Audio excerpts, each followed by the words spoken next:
आइए प्यारे प्यारे भाई और बहनों, इस रात्रि जागरण में आप सभी का स्वागत है।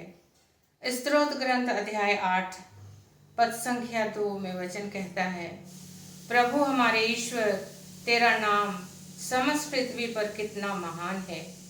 तेरी महिमा आकाश से भी ऊंची है। बालक और दूध मुहे बच्चे तेरा गुणगान करते हैं। Hallelujah, hallelujah, hallelujah, hallelujah, hallelujah. Hallelujah. स्तोत्र ग्रंथ अध्याय 105 वचन संख्या 1। प्रभु की स्तुति करो, उसका नाम धन्य कहो, राष्ट्रों में उसके महान कार्यों का बखान करो। Hallelujah, hallelujah, hallelujah, hallelujah, hallelujah, hallelujah, hallelujah. Hallelujah.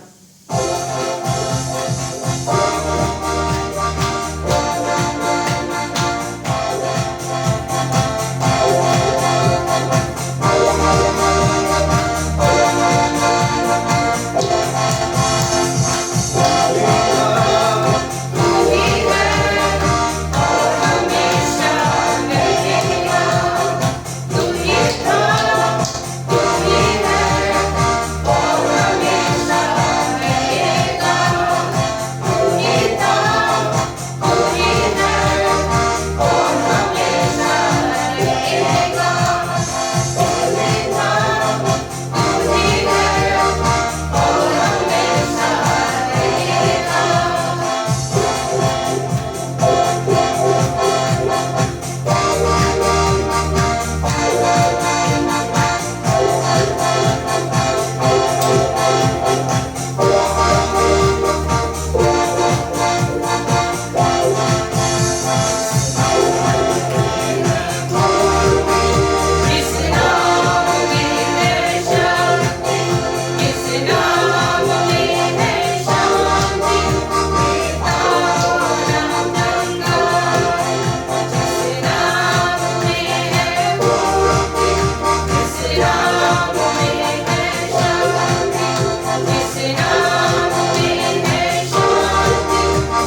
Praise the Lord. आप सबों को जय यीशु की।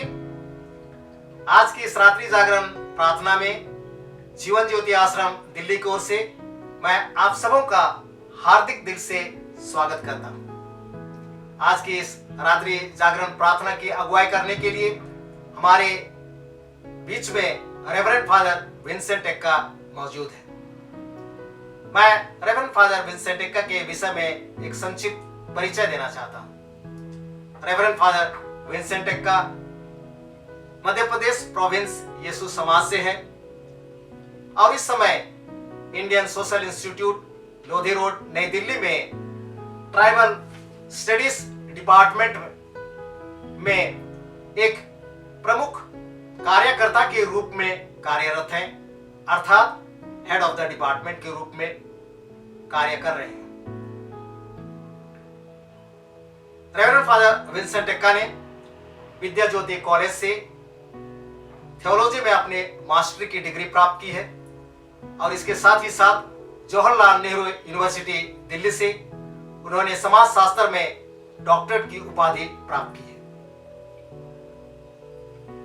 एक धार्मिक गुरु होने के नाते रेवरेंड फादर विंसेंट एक्का ने ट्राइबल संस्कृति को धार्मिकता से जोड़ने का प्रयास किया है।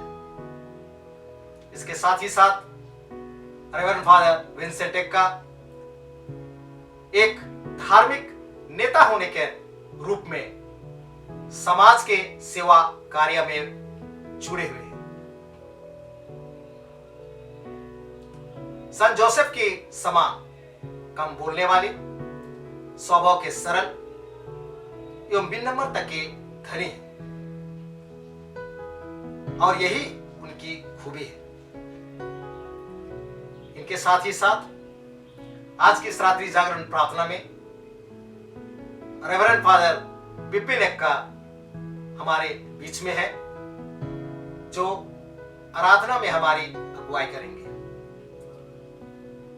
रेवरेंड फादर विपिन एक्का दिल्ली महाधर्म प्रांत के संत मोनिका चर्च बुराड़ी में एक पल्ली पुरोहित के रूप में प्रभु की सेवा कार्य कर रहे हैं। इसके साथ ही साथ भाई अनिल पी जॉन एवं उनका परिवार, जो कि रायपुर धर्म प्रांत से हैं, आज की इस रात्रि जागरण प्रार्थना में हमारे बीच में है। मैं आप सबों की ओर से reverend father Vincent Ekka, reverend father Vipin Ekka एवं भाई अनिल पी जॉन एवं उनके परिवार का हार्दिक अभिनंदन करता हूं और साथ ही साथ मैं उनका स्वागत करता हूं। जैसा कि पोप फ्रांसिस ने इस साल को संत जोसेफ का साल घोषित किया है और उसी के तहत आज के रात्रि जागरण का प्रार्थना का मुख्य विषय है पवित्र परिवार में संत जोसेफ की भूमिका। आइए हम बड़े भक्ति भाव के साथ में आज की इस रात्रि जागरण प्रार्थना में हम भाग लेते हुए इस नए वर्ष में हम ईश्वर के अपार आशीष को एवं अनुग्रह को हम प्राप्त करें। ढेर सारी शुभकामनाओं के साथ में मैं आप सबों का बहुत बहुत धन्यवाद देता हूं। जय यीशु की।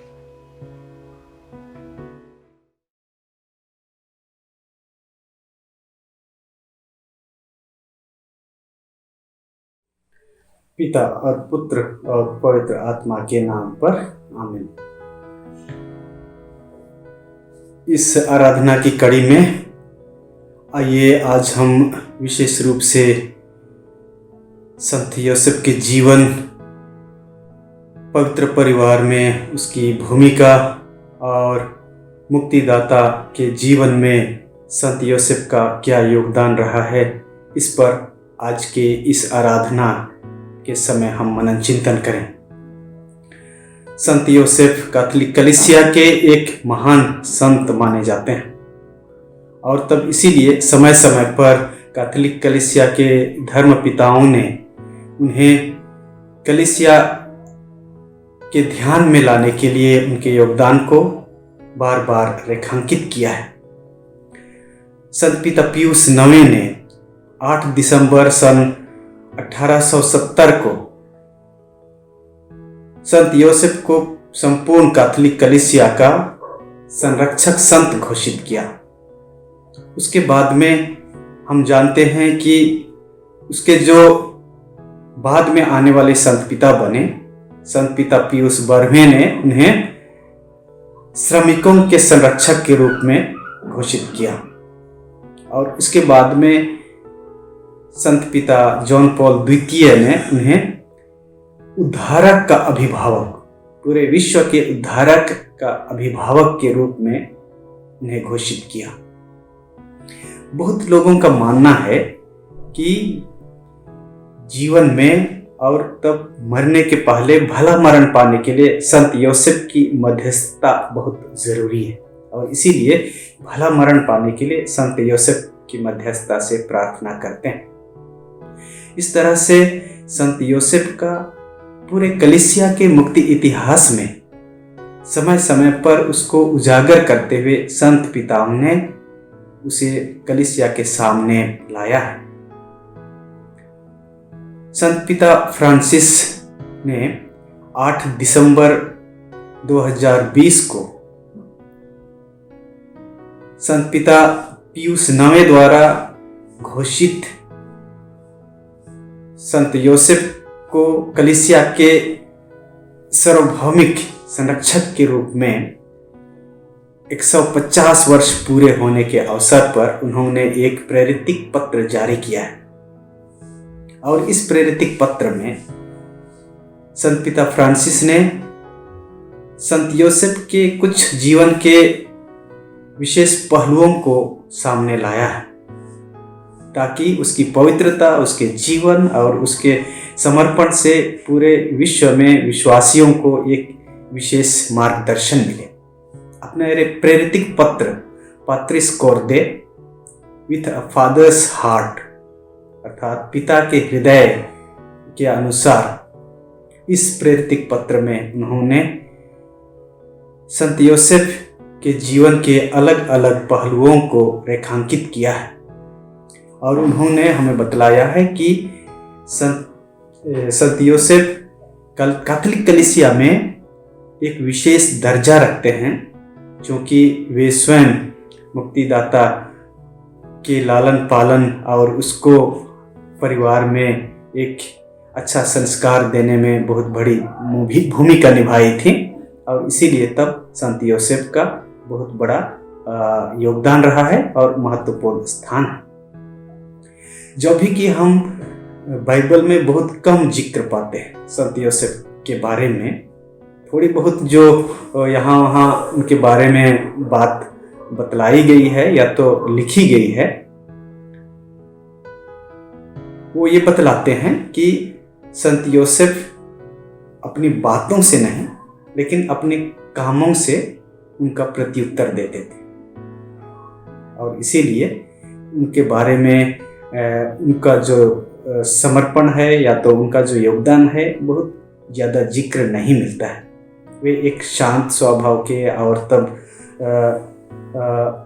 चुपचाप रहने वाले, काम करने वाले और परिवार को योगदान देने वाले पिता के रूप में जाने जाते हैं, और तब इसलिए श्रद्धा भी उन्हें दी जाती है।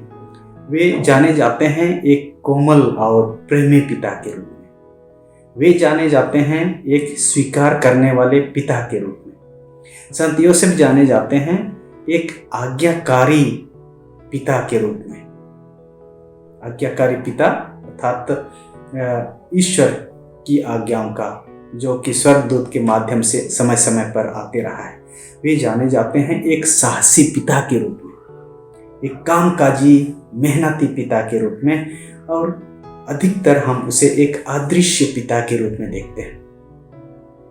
यह कहा जा सकता है कि वे एक जो स्वर्गीय पिता का एक प्रतिरूप हमारे इस धरती पर मुक्तिदाता के पिता के रूप में है।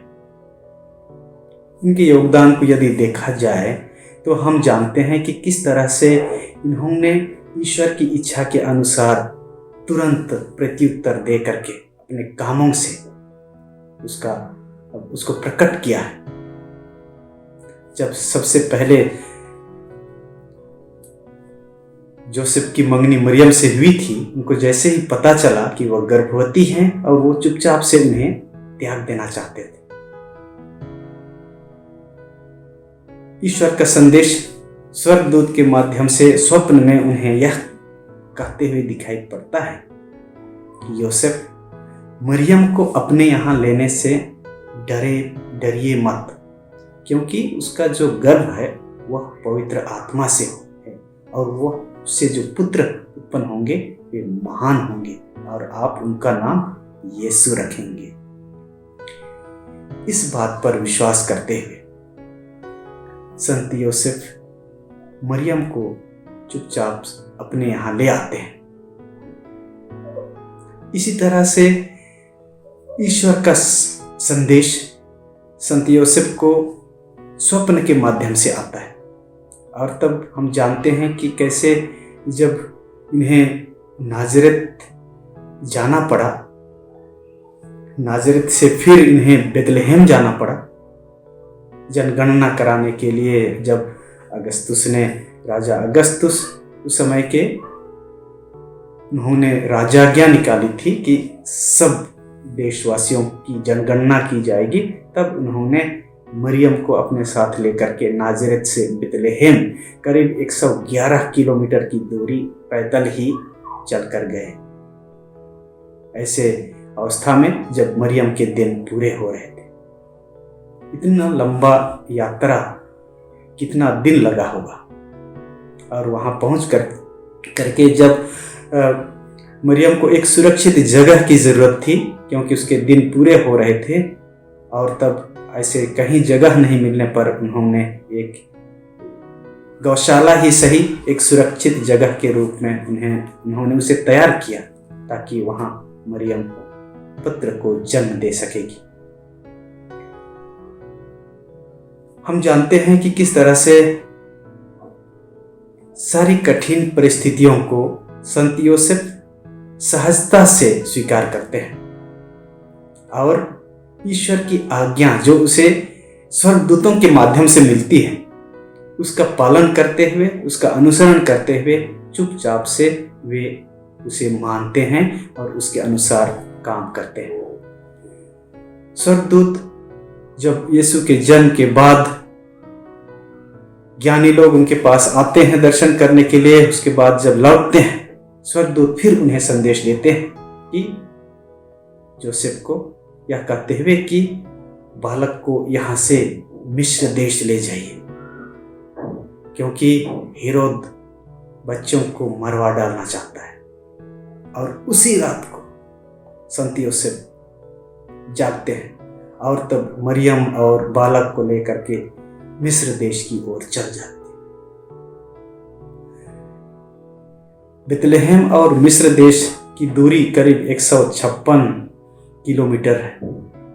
इस पूरी यात्रा में ये उस नवजात शिशु को लेकर के पैदल ही निकल पड़ते हैं।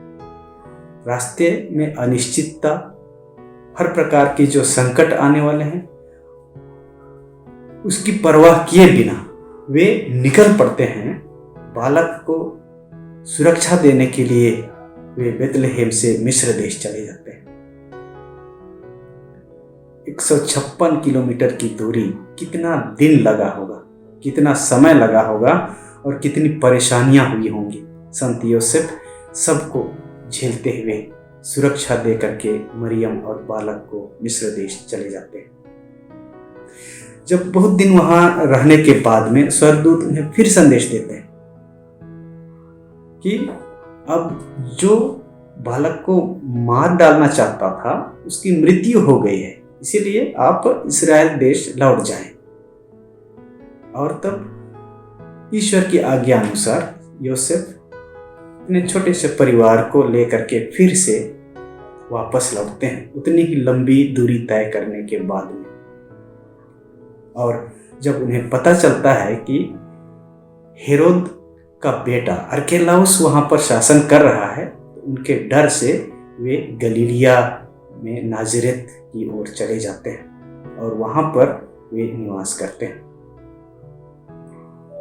विभिन्न प्रकार के संकट, विपत्ति और तकलीफ से बचाने के लिए संत योसेफ पवित्र परिवार को कहां से कहां एक सुरक्षित जगह में लेने का प्रयास करते हैं ताकि ईश्वर की योजना उसके माध्यम से पूरी हो जाए।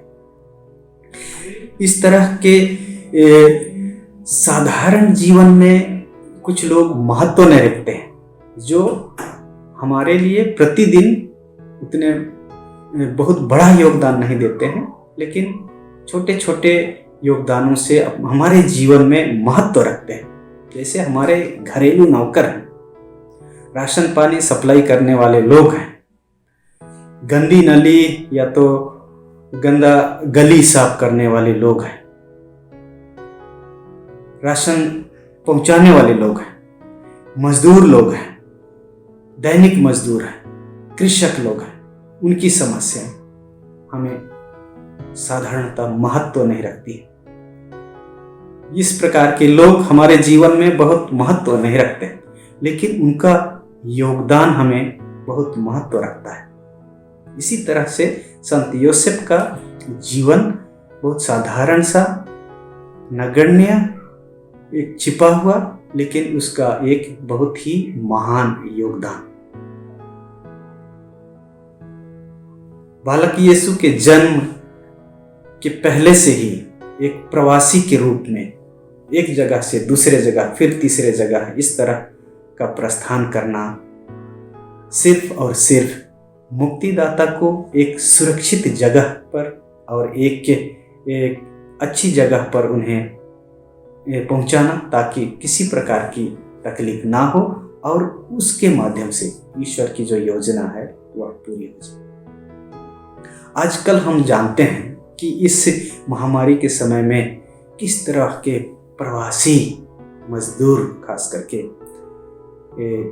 अपने शहर या तो काम करने की जगह से जब अपने अपने पैतृक निवास स्थान की ओर लौट रहे थे तो कितनी परेशानियों का सामना करना पड़ा। हम सभी जानते हैं कि ये सारे जो प्रवासी मजदूर हम सबों के जीवन में बहुत महत्व नहीं रखते हैं, लेकिन ये हम लोगों के जीवन के एक अभिन्न अंग है, क्योंकि उनके योगदान के बिना हम लोगों का जीवन एक तरह से ठप सा पड़ जाता है।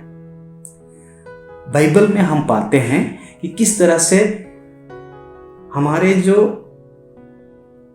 पुरखे रहे हैं, अब्राहम से लेकर के, इसहाक से लेकर के, याकूब से लेकर के बाकी नए व्यवस्थान में संत योसेफ तक, ये एक तरह से प्रवासी का जीवन व्यतीत करते रहे।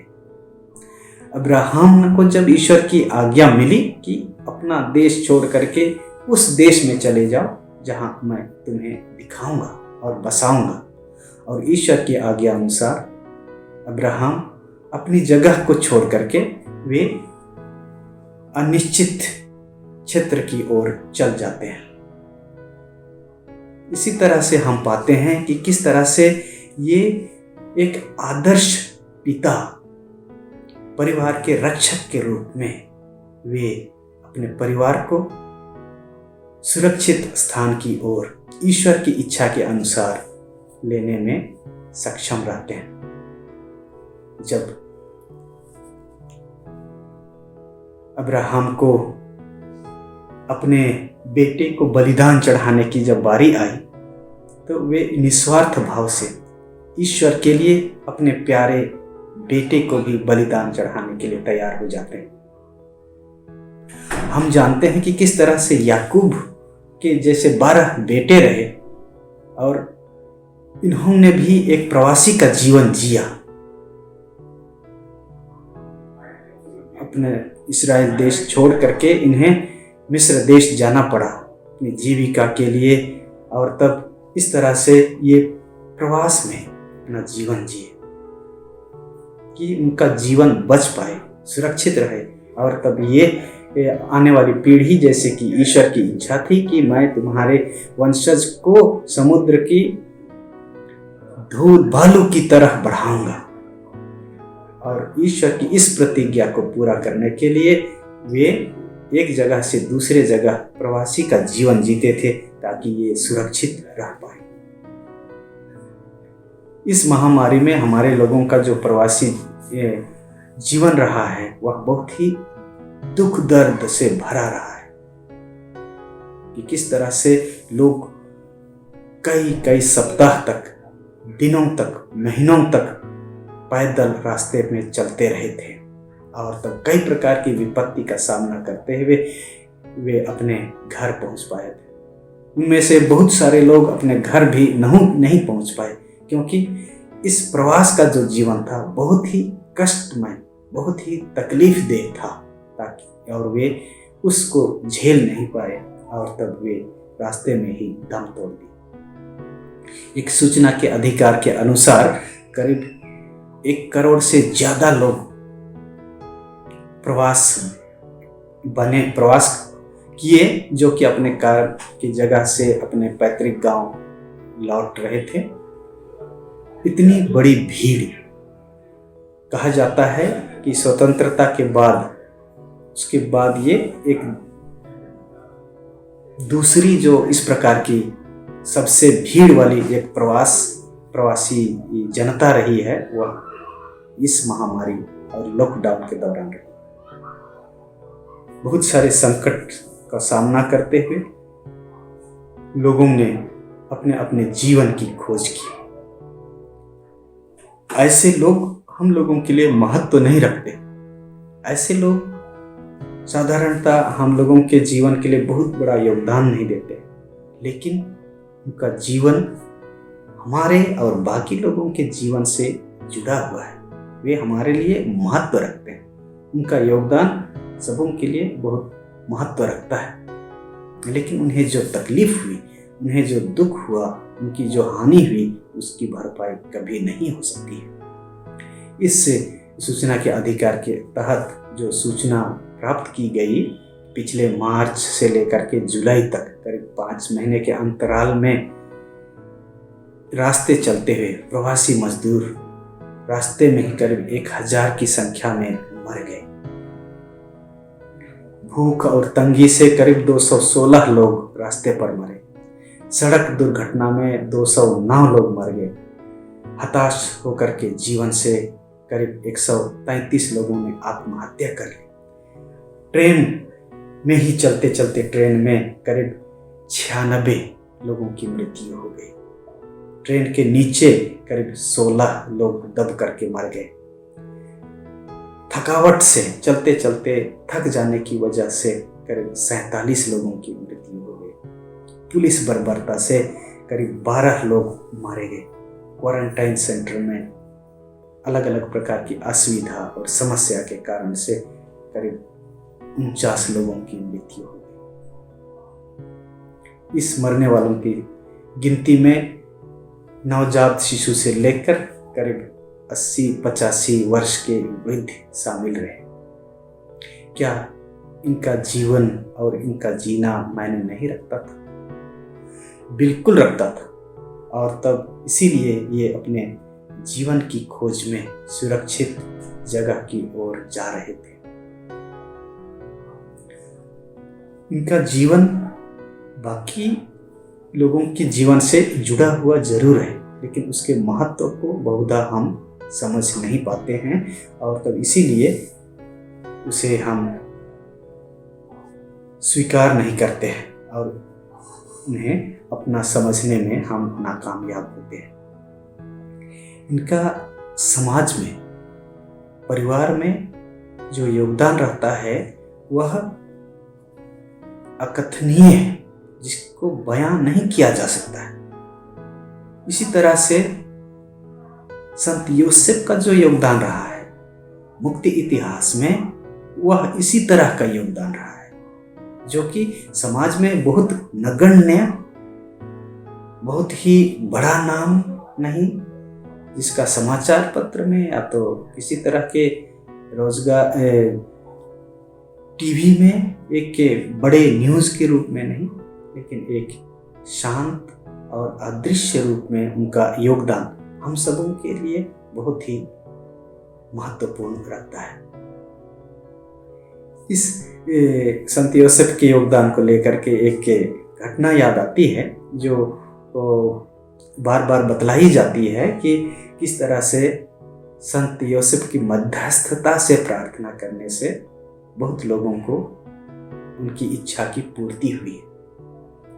तेरेसा की संत अविला की जो संत तेरेसा थी, उसका एक विशेष प्रार्थना का विषय था संत योसेफ की मध्यस्थता से, और उन्होंने पाया कि संत योसेफ की मध्यस्थता से प्रार्थना करने से उसकी सारी मन्नतें पूरी होती थी। वो संत एक बहुत ही उच्च श्रेणी के संतों में मानी जाती है, अविला की संत तेरेसा, और तब इनका मुख्य एक प्रार्थना का मध्यस्थ रहा है वह संत योसेफ रहा है, और उनका मानना है कि उनके माध्यम से उन्होंने जो भी प्रार्थना की वह पूरा हुआ है। ऐसी ही एक घटना न्यू मैक्सिको के शांता फे शहर की है, जहाँ पर एक धर्म बहनों का एक गिरजाघर बन रहा था। करीब 1873 से 1878 के बीच में करीब 4-5 वर्ष लगे उस गिरजाघर को बनने में। एक बहुत सुंदर चैपल बना, लोरेटो चैपल के नाम से, और तब जब यह सुंदर गिरजाघर बन करके तैयार हो गया, तब उन्हें महसूस हुआ कि जहाँ पर ऊपर में जो एक कोयर बैठते हैं, कोयर मंडली को बैठने की जगह है, वहाँ जाने तक तो सीढ़ी ही नहीं बनी है।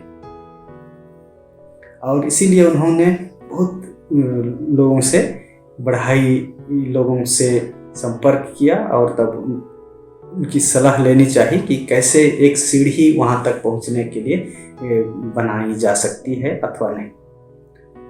शहर के सारे बढ़ई ने मना कर दिया कि एक छोटी सी जगह में यहाँ पर चढ़ने के लिए सीढ़ी नहीं बनाई जा सकती, असंभव बात है।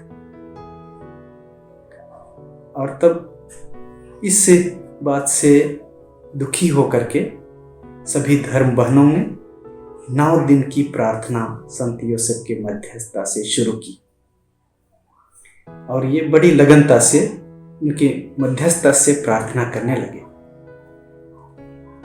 9वें दिन, उनके प्रार्थना के 9वें दिन, एक अजनबी उनके दरवाजे पर खटखटाता है। वो गधी पर सवारी होकर के गुजर रहा था, और तब उनके दरवाजे को खटखटाता है और कहता है कि यदि आप लोग अवसर देंगे तो मैं आपके गिरजाघर में सीढ़ी बना दूंगा। धन बहनें बहुत खुश हो गई, और उन्होंने खुशी खुशी उन्हें अनुमति दे दी कि वे एक सीढ़ी बना दें। और तब यह व्यक्ति उस सीढ़ी का निर्माण करने लगा। साधारण बिना कुछ बड़े बड़े चीज़ों का इस्तेमाल करते हुए वे लकड़ी ले करके और उसको तैयार करके वह उन्हें एक के बाद एक फिट करने लगा। और देखते ही देखते एक बहुत सुंदर सीढ़ी उस कोयर के जगह तक पहुंचने लगी। ये सीढ़ी जब बन करके तैयार हो गया तो वह व्यक्ति बिना कुछ अपना मजदूरी लिए चुपचाप से वहां से चला गया।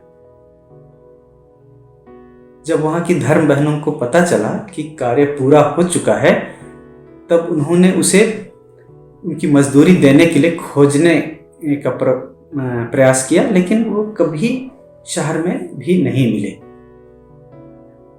लेकिन जो सीढ़ी बनी वह बहुत ही बेहतरीन तरीके से, और जो कि एक असंभव सा था, उस बात को इस बढ़ई ने संभव किया था। उन्होंने देखा कि कहीं भी किसी प्रकार की कील या कांटी का इस्तेमाल नहीं किया गया है। इसमें कहीं पर भी एक गोंद या किसी प्रकार के फेविकोल जैसे वस्तु का भी इस्तेमाल नहीं किया गया। फिर भी इतना सुंदर एक ढांचा सीढ़ी खड़ा किया गया। ये 3 बातें एक रहस्य के रूप में आज भी वहां पर मौजूद है। पहला कि जिस व्यक्ति ने उस सीढ़ी का निर्माण किया वह आज तक शहर में कहीं नहीं मिला। दूसरा जो रहस्य है कि एक ऐसा सीढ़ी जो बिना केंद्रीय आधार स्तंभ के वह खड़ा है, जो कि आज के इंजीनियर, वास्तुकार और बहुत टेक्नीशियंस इसे समझने में असफल रहे। और तीसरा जो रहस्यमयी बात है वह यह है कि कैसे यहाँ पर जो लकड़ी लगाई गई है, जिसका इस्तेमाल किया गया है, वह तो पूरे इलाके में नहीं पाई जाती है। ऐसी लकड़ी इस व्यक्ति ने कहाँ से लाया, इतना सुंदर और इतना बेहतरीन, जो कि पूरे इलाके में लकड़ी नहीं पाई जाती। इन तीनों रहस्य के कारण से आज भी लोग मानते हैं कि जिस व्यक्ति ने इस कठिन जगह पर एक सुंदर सी सीढ़ी बनाई वह और कोई नहीं लेकिन संत योसेफ ही था, जो कि धर्म बहनों की नवीना प्रार्थना के जवाब में उन्होंने आकर के उसका निर्माण किया और वे चले गए। आज भी लोग इस रहस्यमय सीढ़ी का दर्शन करने के लिए प्रति वर्ष भीड़ के भीड़ 2,50,000 प्रति वर्ष की संख्या में उसका दर्शन करने आते हैं। इस तरह से यदि विश्वास के साथ संत योसेफ की मध्यस्थता से प्रार्थना करता है, वह खाली हाथ वापस नहीं जाता है। ये बात साक्षात में इन संतों के माध्यम से और इस घटना के माध्यम से हमें मिलती है। मसीह ने जो साधारण लोगों को एक महत्व देना सीखा, वह अपने पिता, जो पालक पिता संत योसेफ हैं, उनके कड़ी मेहनत को देख करके, मेहनत से किस तरह से रोटी कमाई जाती है, उसका क्या महत्व होता है, इस बात को मसीह ने अपने पालक पिता योसेफ से सीखा है। और इसीलिए वे उस प्रकार के लोगों को महत्व देते हैं जो अपनी मेहनत करते हैं, जो वे अपनी मेहनत से कमाते हैं और रोटी खाते हैं। उस गरीब महिला को उन्होंने इसीलिए बहुत बड़ा सम्मान दिया, जिन्होंने शायद सबसे कम वहाँ पर खजाने में डाला था, लेकिन मसीह ने उसको बहुत ऊपर उठाते हुए कहा कि सबसे ज़्यादा योगदान उस महिला ने दिया, जब भी कि उसने बहुत ही थोड़ा, बहुत कम दिया था, लेकिन जो दिया था अपनी मेहनत से दिया था। इस तरह से हम जानते हैं कि मेहनत का फल कितना मीठा होता है। संत योसेफ ने अपनी मेहनत से परिवार के लिए, परिवार की सुरक्षा के लिए और तब परिवार को और आगे बढ़ाने के लिए कड़ी मेहनत की, ताकि मुक्तिदाता को इस दुनिया में रहने के लिए ईश्वर की इच्छा के अनुसार अपने जीवन को व्यतीत करने के लिए, और तब उसके लालन पालन में कोई भी कमी होने नहीं दिया। इस तरह के एक पिता की जिम्मेदारी, एक संवेदनशील पिता सिर्फ अपनी बातों से नहीं लेकिन कामों से वे ईश्वर की इच्छा का प्रत्युत्तर देते हैं। परिवार को सुरक्षा प्रदान करने के लिए वे किस तरह की जिम्मेदारी उठाते हैं, यह जानते हुए कि आने वाला समय अनिश्चित है, आगे क्या होने वाला है। इस सारी अनिश्चितताओं के बावजूद वे स्वयं साहस के साथ, हिम्मत के साथ ईश्वर की इच्छा को आगे बढ़ाने में अपना योगदान देते हैं। एक के पति के रूप में संत योसेफ एक विश्वासी पति के रूप में मरियम को इतना एक अंतरंग प्यार देते हैं और तब इस परिवार को आगे बढ़ाने में दोनों मिल करके पारिवारिक जिम्मेदारी को आगे बढ़ाते हैं। एक पिता के रूप में संत योसेफ परिवार का लालन पालन करने, उस बच्चे की सुरक्षा, उसको आगे बढ़ाने के लिए और तब उसको उसकी इच्छा के अनुसार बढ़ने देने के लिए वे निश्चित मात्रा में स्वतंत्रता और जिम्मेदारी सौंपते हैं। एक समाज के सदस्य के रूप में संत योसेफ उस समाज के साथ रहने के लिए अपना एक सामुदायिक या तो सामाजिक जिम्मेदारी है उसको भी भली भांति निभाते हैं। वे एक बहुत ही आज्ञाकारी लोक धर्मी, ईश्वर की इच्छा के अनुसार अपने जीवन को जीने वाले एक विश्वासी के रूप में वे स्वयं अपना जीवन जीते हैं। ये परिस्थितियां आज हमारे सामने है कि क्या आज हमारे परिवार का पिता संत योसेफ के जीवन के अनुसार अपने जीवन को जी सकते हैं?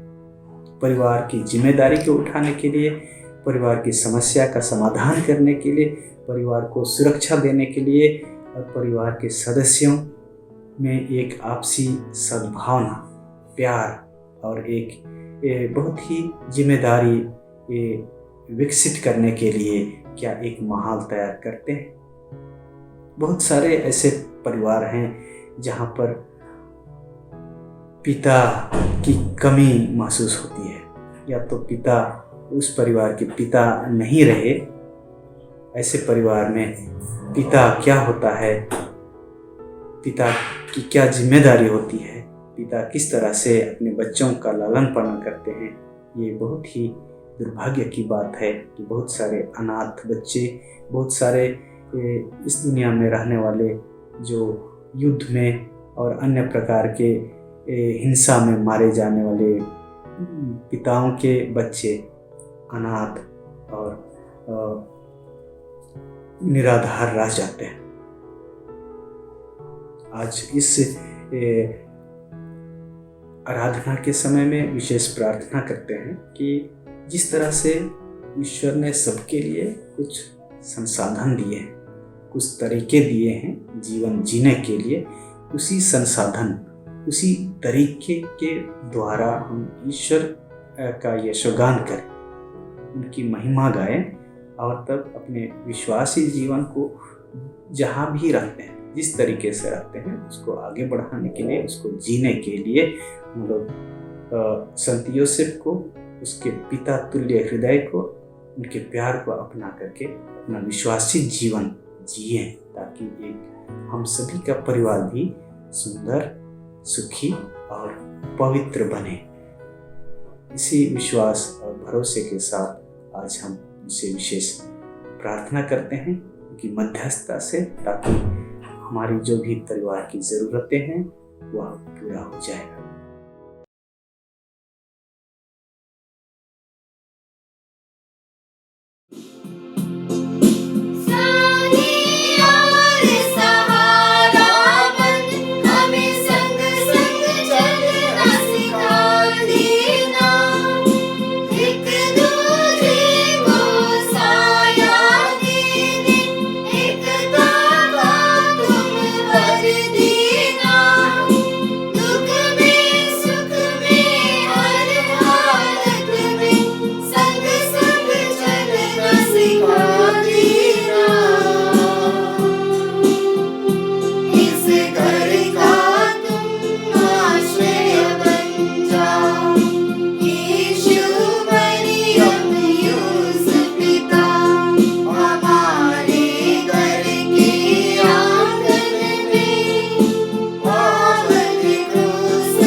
Praise the Lord. आप सबों को जय यीशु की।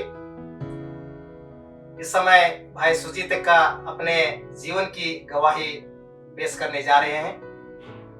भाई सुजीत एक्का संत डोमिनिक चर्च बसंत विहार दिल्ली से हैं। भाई Sujit Ekka Dominican lady of Delhi chapter के मेंबर हैं और इसके साथ ही साथ वे यूक्रिस्ट मिनिस्ट्री के भी मेंबर हैं। मैं आप सबों की ओर से, साथ ही साथ जीवन ज्योति आश्रम दिल्ली की ओर से भाई सुजीत एक्का का मैं अभिनंदन करता हूं और मैं उनका स्वागत करता हूं। धन्यवाद।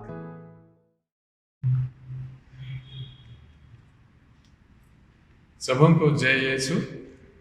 मेरा नाम सुजीत एक्का है। मैं संत डोमिनिक चर्च बसंत विहार से हूँ।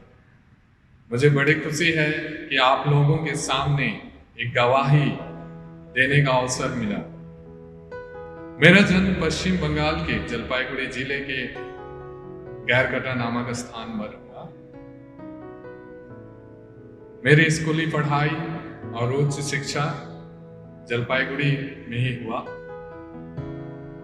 जब मैं छोटा था मैं पढ़ाई में बहुत अच्छा था, क्योंकि मेरी मम्मी की प्रभु के प्रति जो श्रद्धा और जो मेरी मौसी थी वो प्राइमरी टीचर थी जिस स्कूल में मैं पढ़ता था, उनका पारिवारिक प्रार्थना मेरे जीवन पर बहुत गहरा असर पड़ा। मैं पढ़ाई में इसलिए बहुत अच्छा करता था। बाद में जब मैं हाई स्कूल की पढ़ाई के लिए हॉस्टल गया तो वहाँ हमारे हॉस्टल के इंचार्ज ने मुझे सेक्रेटेरियन का काम सौंपा। मैं प्रभु के कार्य जो भी छोटे बड़े कार्य होते थे मैं उन्हें बहुत अच्छी तरह से करता था। ये देख करके जो आंटी लोग वहाँ जो गिरजा में आते थे वे मुझे प्रोत्साहित करते, उनके साथ साथ सिस्टर लोग भी मुझे एक पुरोहित बनने के लिए प्रोत्साहित करते। और इस विचार को फादर जॉन एंथोनी हेमरोम जो हमारे हॉस्टल इंचार्ज थे उन्होंने बढ़ावा दिया और अपने साथ साथ कई धार्मिक अनुष्ठानों में भाग लेने के लिए अपने साथ ले जाया करते थे। विशेषकर जो गांव में मिस्सा होता था उसमें एक वेदी सेवक के रूप में मुझे ले जाया करते थे। इनका भी मेरे जीवन पर बहुत गहरा असर पड़ा। माध्यमिक परीक्षा पास करने के बाद मैं फादर से अपनी इच्छा जाहिर की, फादर जी मैं एक पुरोहित बनना चाहता हूँ। फादर जी ये बात सुनकर बहुत खुश हुए और इसे बढ़ावा देने के लिए वे मुझे कई जगह पर लेकर के गए। उन्होंने कहीं पर भी मुझे जबरदस्ती नहीं की कि आप ज्वाइन ही करना है करके, लेकिन वो मुझे ले जाया करते। मैं वहाँ खुद जा करके उनसे बातचीत करता, विशेषकर यीशु समाजी जो सिलीगुड़ी में उनका प्रधान नगर में उनका एक हाउस है, वहाँ जा करके मैं एक फादर से बात किया था। फादर ने यही कहा, बेटा आप इकलौते हो इसलिए आप ज्वाइन नहीं कर सकते, ऐसे करके उन्होंने मुझे समझाया। बाद में ये बात मेरी एक दीदी जो हमारे गांव की सिस्टर बनी है, उनको ये बात पता चली और वे अपने साथ शिलोंग ले गए सेमिनरी ज्वाइन करने के लिए। तो वहां जाने के बाद भी वही हुआ, इकलौते होने के कारण मैं वहां भी ज्वाइन नहीं कर पाया। तब तक माध्यमिक परीक्षा पास करने के बाद मेरा एडमिशन कलकत्ता के सेंट पॉल सीएन कॉलेज में एडमिशन हो चुका था अपने प्री यूनिवर्सिटी की पढ़ाई के लिए, लेकिन फिर भी मैं उनके साथ शिलोंग गया, जबकि मेरा एडमिशन कलकत्ता में हो चुका है। मैं गया, वहाँ से जब फादर लोगों ने मना किया इकलौते होने के कारण, तो मैं उसी दिन दूसरे दिन कामरूप एक्सप्रेस पकड़कर सीधे हावड़ा स्टेशन पहुंचा और अपनी क्लास 2 की पढ़ाई के लिए कॉलेज जाना शुरू किया। क्लास 2 की पढ़ाई के बाद मैं जब स्कॉटिश चर्च कॉलेज गया अपने आगे की पढ़ाई के लिए, वहाँ जब सेकेंड ईयर में पहुंचा तो मेरे जीवन में बहुत ही ज्यादा सांसारिक चीजों का गहरा असर पड़ा। मैं बहुत जल्दी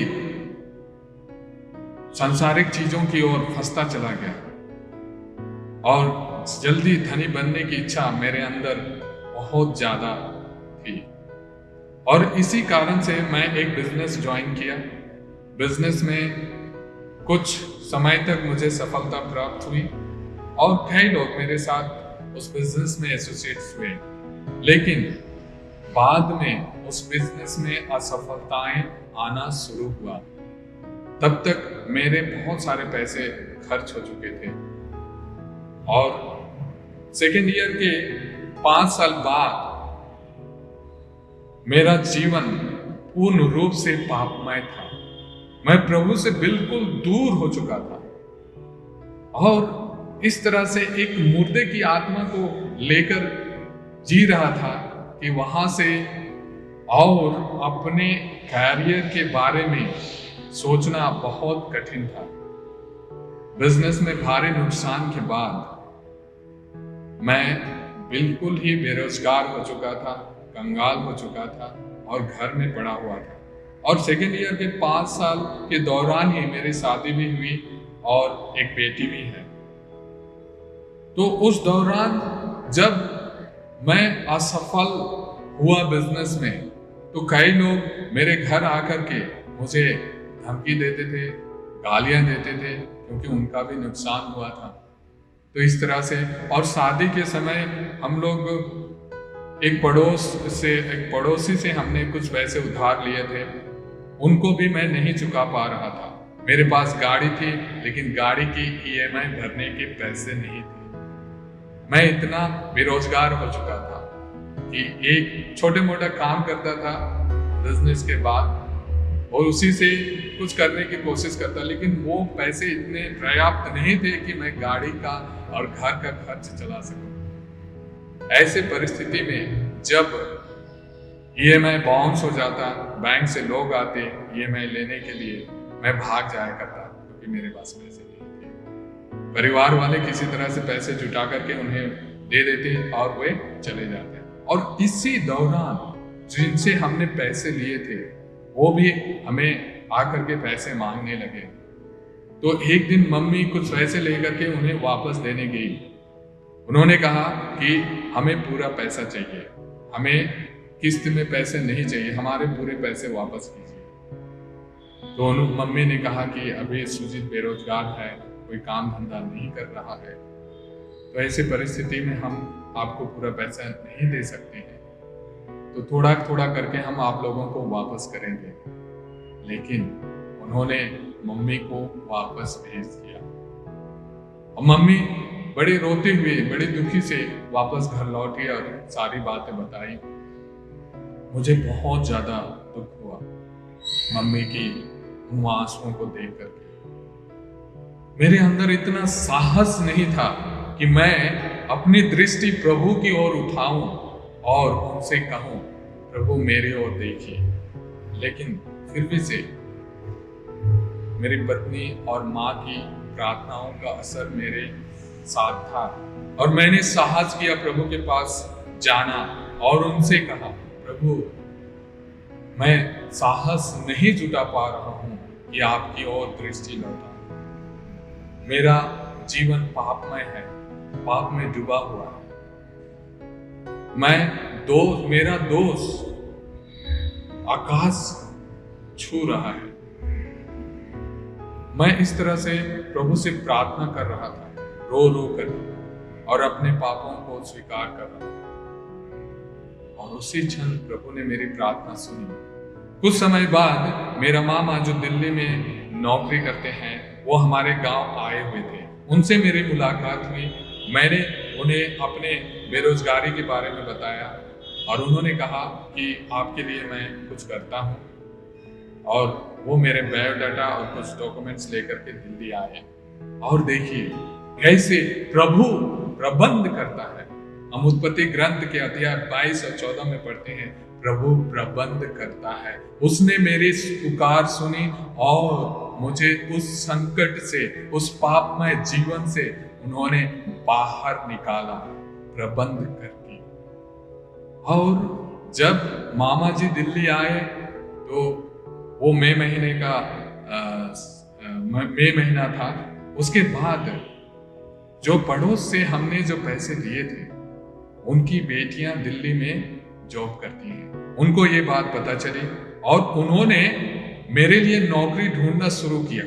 देखिए प्रभु ने कैसे उनके मन में इस बात को डाल दिया कि सुजीत वहां रह करके आप लोगों का पैसा वापस नहीं कर सकता है, इसलिए आप लोग उनको यहाँ बुलाइए, यहाँ कुछ नौकरी करेगा और आप लोग उनसे थोड़ा थोड़ा करके जैसा भी हो उनसे पैसा आप वापस पा सकेंगे। और उन्होंने मेरे लिए नौकरी ढूंढना प्रारंभ किया और मुझे नवंबर 2006 में दिल्ली बुलाया गया और मैं दिल्ली आ गया 2006 में। और एक प्लेसमेंट के द्वारा मुझे एक बैंक में सेल्स डिपार्टमेंट में काम मिला, लेकिन वहां भी मैं ज्यादा दिन नहीं टिक पाया क्योंकि वो प्रभु की योजना नहीं थी। क्योंकि प्रभु प्रबंध करता है, उनकी अपनी योजनाएं हैं। मैं जब वहां से नौकरी जब छूट गई तो मैं वापस आया। दूसरे दिन सभी में जिनके साथ में मैं रहता था, मेरे रूममेट्स, वो अपने अपने नौकरियां चले गए। मैं अकेला घर में पड़ा था। मैं दरवाजा बंद किया और मैं फूट कर रोने लगा। प्रभु मेरा हृदय टूट चुका है। वहां भी मैं असफल था और यहाँ भी जिस उम्मीद के साथ मैं आया था, नौकरी तो मिली लेकिन वो भी चली गई। मैं क्या करूं प्रभु, मेरा हृदय टूट चुका है। मैं कहाँ जाऊं, किसके पास जाऊं? इस तरह से मैं पहली बार जीवन में इतना ज्यादा रोया। और कुछ समय बाद प्रभु का चमत्कार देखिए। एक आदमी आकर के मेरा दरवाजा खटखटाया। मैंने देखा कि वो मेरे रूममेट का एक दोस्त है, उसका कहीं इंटरव्यू था। उन्होंने कहा कि सुजीत आप घर पे ऐसे बड़े हो, मेरे साथ चलिए, थोड़ा बाहर जाओगे अच्छा लगेगा। तो अंदर से एक आवाज सुनाई दिया मुझे, सुजीत अपने साथ अपने भी बायोडाटा और डॉक्यूमेंट्स लेकर के चलो। मैं भी उसी तरह से अपने आप को तैयार किया और उनके साथ चला गया। जब सिलेक्शन हॉल में जब हम बैठे तो वहां का अधिकारी आकर के हम सभी को रिटन टेस्ट का पेपर दिया। सबों ने पेपर किया, मैंने भी किया और मेरा सबसे अच्छा मार्क्स आया। जबकि मैं उस इंटरव्यू के लिए प्री शॉर्ट लिस्टेड नहीं था। सभी को उस अधिकारी ने एक एक करके इंटरव्यू के लिए भेजते चले गए। और अंत में जब उन्होंने देखा कि मैं अभी तक बैठा हूं, उन्होंने मुझसे पूछा कि आप भी इंटरव्यू के लिए आए हैं? मैंने उनसे कहा जी हाँ। अपना नाम बताया। वो मेरा नाम उस लिस्ट में ढूंढने लगे, लेकिन मेरा नाम वहां नहीं था क्योंकि मैं शॉर्ट लिस्टेड नहीं था। उन्होंने पूछा कि आपका नाम तो इस लिस्ट में नहीं है। मैंने उनसे कहा जी हाँ सर। फिर कोई बात नहीं, आप बैठिए, मैं आगे अधिकारियों से बात करता हूँ। उन्होंने आगे अपने उच्च अधिकारियों से बातचीत किया। फिर उन्होंने कहा कि सुजीत आप बैठिए, आपका हो जाएगा, प्रभु प्रबंध करता है। ये वचन आज भी मेरे मन में गूंजती है, प्रभु प्रबंध करता है। और मुझे आगे इंटरव्यू के लिए उन्होंने भेजा। 4 राउंड इंटरव्यू होने के बाद फाइनली मेरा सिलेक्शन हो चुका था, जबकि मैं उस इंटरव्यू के लिए शॉर्ट लिस्टेड नहीं था। प्रभु असंभव कार्यों को संपन्न करते हैं। प्रभु के लिए कुछ भी असंभव नहीं था। उस अच्छी नौकरी के लिए कितने लोग आए थे, लेकिन मेरा नाम उस लिस्ट में नहीं था। फिर भी प्रभु ने प्रबंध किया। फाइनली जब डायरेक्टर आए, उनके साथ फाइनल इंटरव्यू होना था। जब वो आए, फिर उनके साथ मेरा इंटरव्यू हुआ। उन्होंने एक ही सवाल पूछा, सुजीत तुम कब ज्वाइन करना चाहते हो? मैंने उनसे कहा सर मैं आज ही ज्वाइन करना चाहता हूँ। और ये बात उनको बहुत अच्छी लगी और उन्होंने कहा वेलकम सुजीत। और उन्होंने उसी दिन से अपने वहां काम में लगाया। और उस दिन से जब भी मैं उस घटना के बारे में सोचता हूँ कि कैसे प्रभु ने मुझे नौकरी दिलाई। बाद में पता चला कि मेरा दोस्त जिनके साथ मैं गया था इंटरव्यू के लिए, उनका सिलेक्शन नहीं हुआ, वो सिलेक्ट नहीं हो पाए। और ये थोड़ा सा दुख तो लगा, लेकिन बाद में उन्हें दूसरी जगह अच्छी नौकरी लग गई।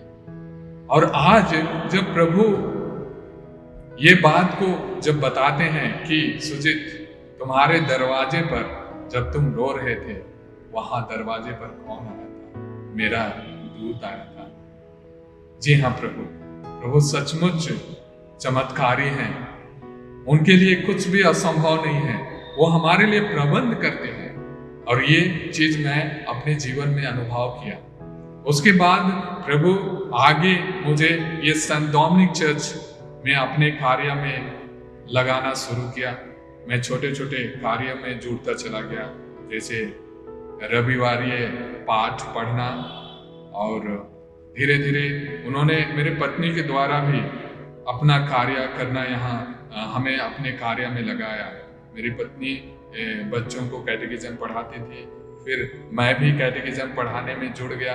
फिर प्रभु ने यूक्रिस्ट मिनिस्टर बनाया, और वही बात जो संत पौलुस रोमियो को पत्र लिखते समय अध्याय 11 और 29 में कहा है, प्रभु अपने वरदान कभी वापस नहीं लेता और ना ही अपना बुलावा रद्द करता है। और ये बात उस दिन पुष्टि हुई जब मैं यूक्रिस्ट मिनिस्टर बना और पहली बार प्रभु के शरीर को पकड़ने का सौभाग्य प्रभु ने प्रदान किया। और देखिए, जब मैं यूक्रिस्ट से जुड़ा और मेरे जीवन में अनगिनत चमत्कार हुए। 2016 में मैं ट्यूबरक्लोसिस बीमारी में गिरा। उस समय एक अजीब सा डर छा गया था मेरे जीवन में। मैं छिपने के स्थान पर गया और ब्लेसेड सैक्रमेंट के पास घंटों बैठा। घंटों बैठने के बाद में अंदर से एक आवाज सुनाई दी, परख कर देखो प्रभु कितना भला है, धन्य है वे जो प्रभु के शरण जाते हैं। Oh, taste and see that the Lord is good. Happy are those who refuse in Him. ये बात बार बार मेरे कानों में गूंजती रही और ये कहती रही, सुजित, मेरा शरीर और रक्त को ग्रहण करके देखो, इसमें चंगाई है, इसमें चंगाई है। जब डॉक्टर ने प्रिस्क्राइब किया दवाइयां और जब डायग्नोस करके ये पता चला कि मुझे ट्यूबरक्लोसिस हुआ है, तो मुझे डर लगा। और वही डर के कारण मैं जब प्रभु के पास आया तो प्रभु ने दवाइयां बता दी थी, यूक्रिस्ट यूक्रिस्ट एंड यूक्रिस्ट। परम प्रसाद में वो शक्ति है, परम प्रसाद में वो चंगाई है।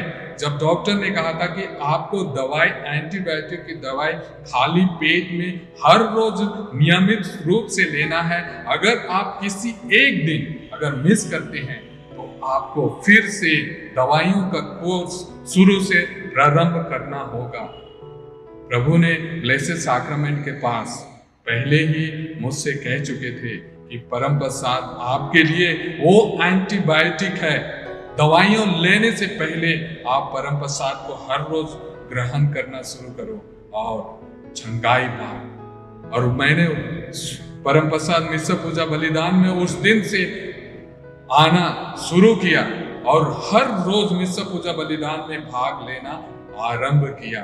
और जब भी कि बहुत शारीरिक पीड़ा होती थी, हार्ट दवाइयों के कारण मेरा शरीर कमजोर सारा महसूस किया था मैंने, लेकिन उन दवाइयों के बीच प्रभु यीशु का शरीर और रक्त मेरे जीवन में ऐसे कार्य कर रहे थे कि मैं एक अजीब सी सामर्थ्य और शक्ति का अनुभव कर रहा था।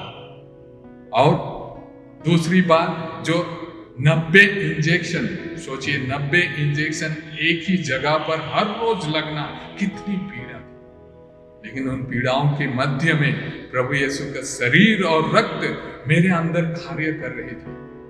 और जब मैं इस बात की गवाही दी, हमारे पेरिस के मैगजीन में जब इस बात को मैंने पुष्टि करी, तो कई लोग आकर के मुझसे ये पूछने लगे, ब्रदर आपको टीबी हुआ था, लेकिन आपने बताया भी नहीं और ना ही हमें पता चला। हम आपके लिए प्रार्थना करते हैं। और वो मेरे लिए सबसे बड़ी गवाही थी, क्योंकि लोगों को ये पता भी नहीं चला कि प्रभु यीशु का शरीर और रक्त मुझे इतना ज्यादा चंगाई प्रदान और शक्ति प्रदान कर रही थी। मैं ऑफिस से सिर्फ 3 दिन ही छुट्टी लिया था और ऑफिस में भी लोगों को पता नहीं चला, क्योंकि मैं प्रभु यीशु के शरीर और रक्त ग्रहण करने की वजह से बहुत ज्यादा मजबूती और उस बीमारी से, वो दर्दमय बीमारी से मैं लड़ पाया और बाहर आया। जी हाँ प्रियो, परम प्रसाद में वो ताकत है, वो शक्ति है, वो चंगाई है। जब हम योग्य रीति से नियमित रूप से परम प्रसाद लेते हैं, हमारे जीवन में चंगाई ही नहीं, बहुत बड़े बड़े आशीषें दिखना आरंभ होता है। ये मैं खुद अपने जीवन में अनुभव किया है। तो मेरे प्रियो, मैं आप लोगों को यही बताना चाहता हूं जो प्रभु ने मेरे साथ किया। मेरे जीवन में उन्होंने दुख आने दिया, संकट आने दिया और वहां से उन्होंने मुझे बाहर निकाला। वचन कहता है, प्रभु दुख द्वारा दुखियों का उद्धार करता है और विपत्ति द्वारा उन्हें शिक्षा देता है। हर विपत्ति में एक ट्रेनिंग है, हर दुख और पीड़ा में प्रभु की बुलाहट है, वो अपनी ओर बुलाना चाहते हैं।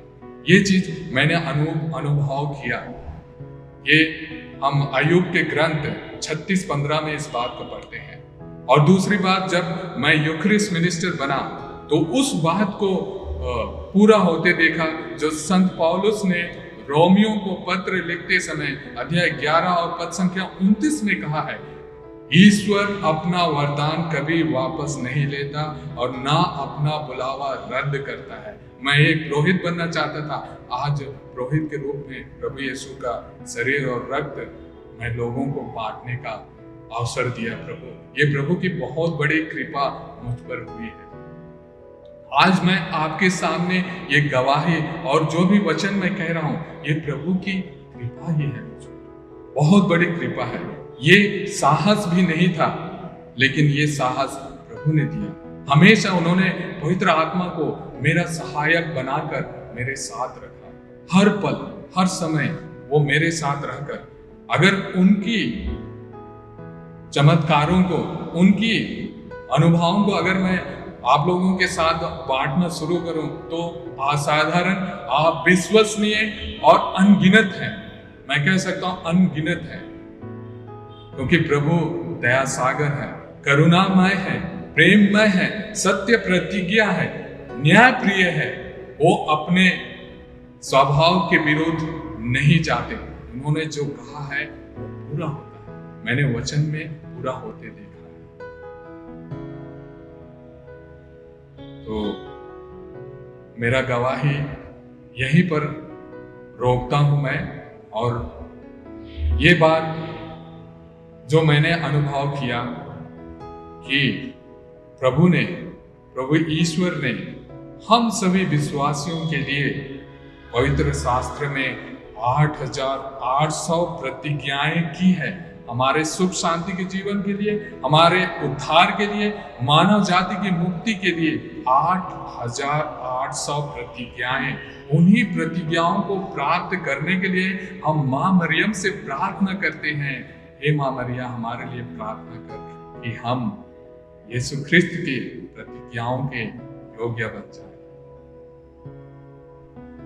धन्यवाद। जय यीशु।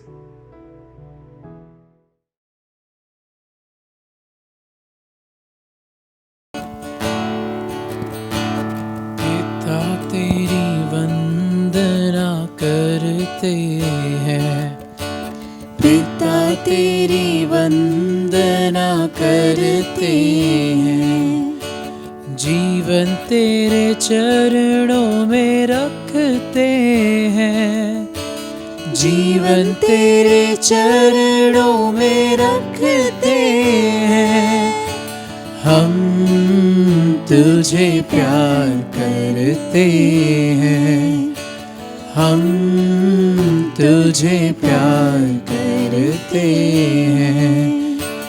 यीशु तेरी वंदना वंदना करते हैं। यीशु तेरी वंदना करते हैं। जीवन तेरे चरणों में रखते हैं। जीवन तेरे चरणों में रखते हैं। हम तुझे प्यार करते हैं। हम तुझे प्यार करते हैं। आत्मा तेरी वंदना करते हैं। आत्मा तेरी वंदना करते हैं। जीवन तेरे चरणों में रखते हैं। जीवन तेरे चरणों में रखते हैं। हम तुझे प्यार करते हैं। हम तुझे प्यार करते हैं। तत्व तेरी वंदना करते हैं। त्रित्व तेरी वंदना करते हैं। जीवन तेरे चरणों में रखते हैं। जीवन तेरे चरणों में रखते हैं। हम तुझे प्यार करते हैं। हम तुझे प्यार करते हैं। हम तुझे प्यार करते हैं। हम तुझे प्यार करते हैं।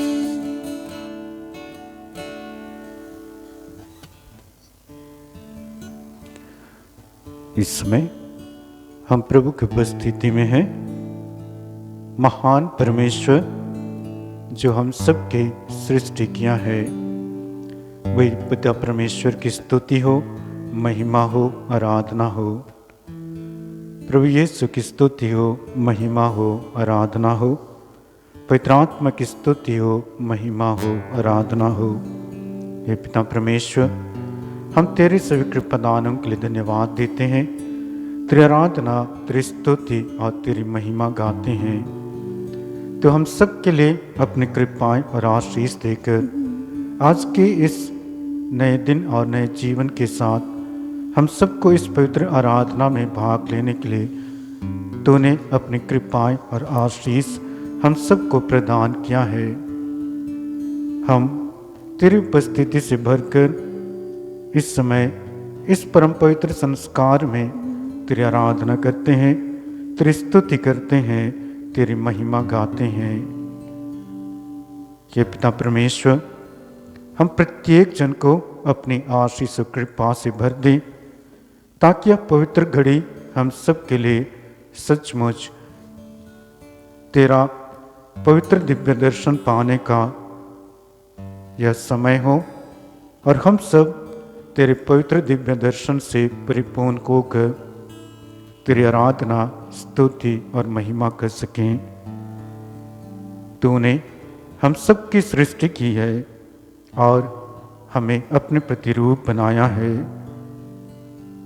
तो हमें अपनी कृपा और आशीष देकर हर दिन भरता है, क्योंकि तेरे प्रतिरूप दिव्य रूप धारण कर हम तेरी हर वरदानों को, कृपाओं को अनुभव करते हैं।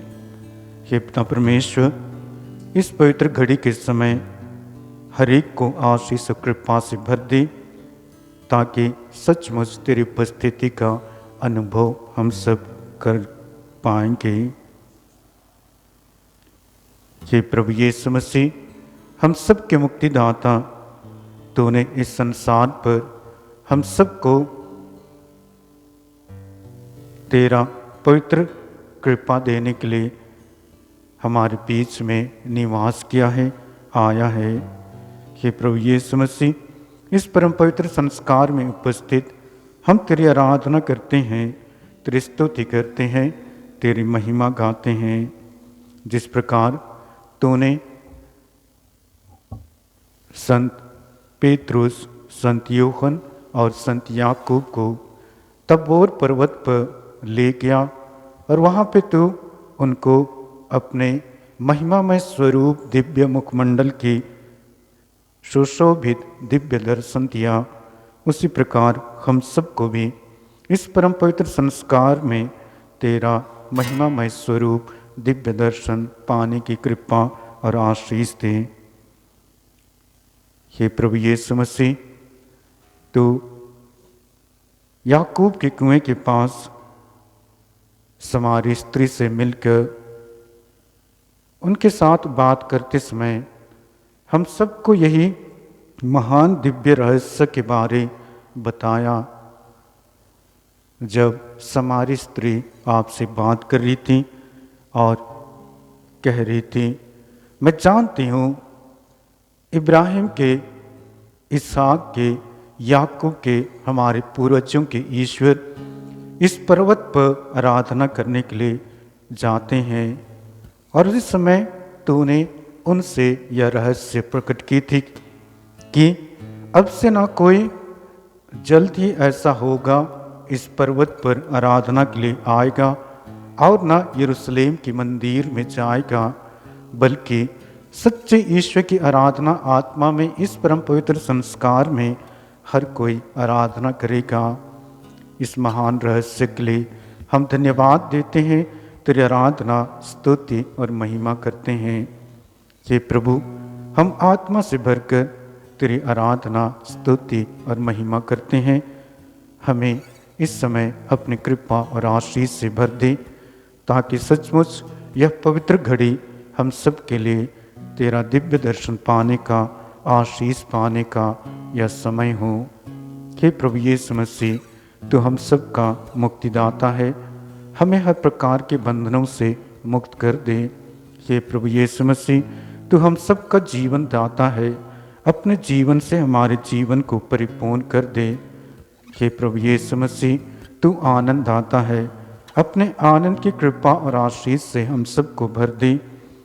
तू प्रेमी दाता है, अपने प्रेम और कृपा से हर एक को भर दे, ताकि यह पवित्र घड़ी हमारे लिए जीवन को अनुभव करने, मुक्ति को अनुभव करने, आनंद को पाने, प्रेम को पाने का एक सुनहरा पवित्र घड़ी बनी रहे। ये पवित्र आत्मा ईश्वर, हम तेरी आराधना करते हैं, तेरी स्तुति करते हैं, तेरी महिमा गाते हैं।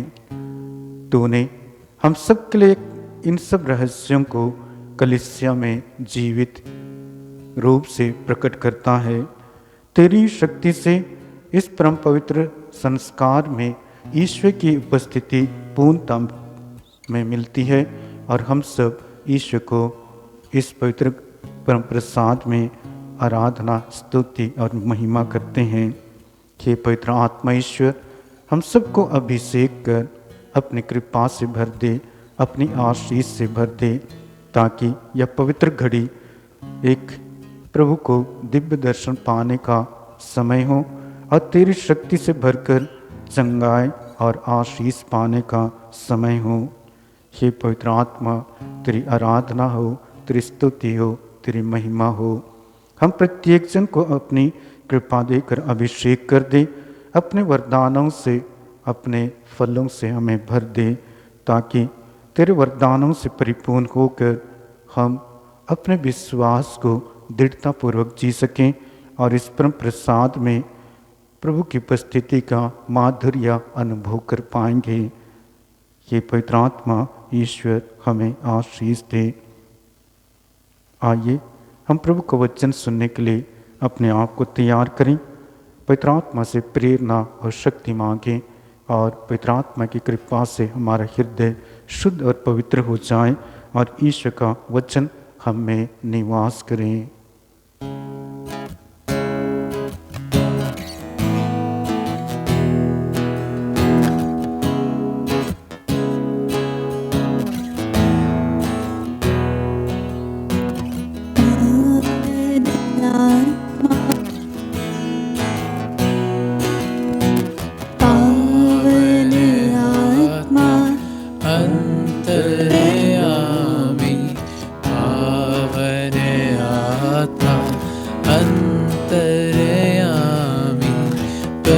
बरसा दो अपनी दया, अपनी दया, अपनी दया।